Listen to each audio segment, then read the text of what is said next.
ना मैदा ना सोडा, कोथिंबीर आणि मेथीचा परफेक्ट फ्लेवर असणाऱ्या गव्हाच्या पिठापासून इतक्या खुसखुशीत, खमंग, क्रिस्पी पापड्या. विश्वास बसत नाही. फुल व्हिडिओ पहा. चला तर त्यासाठी काय करायचं, मेथी घ्यायची. मेथी छान एका बाउलमध्ये काढून घ्यायची.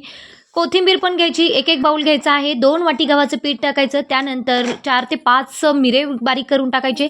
1 चमचा जिरे, अर्धा चमचा ओवा टाकायचा, 2 चमचे तीळ टाकायचं, तिखट आवडीनुसार टाकायचं, तेलाचं मोहन, कडकडीत तेलाचं मोहन 3 चमचे टाकायचं, चवीपुरतं मीठ टाकायचं, 2 चमचे रवा टाकून मस्त असा गोळा, अगदी घट्टसर गोळा मळून घ्यायचा. गोळ्यामधला एक छोटा गोळा काढून घ्यायचा.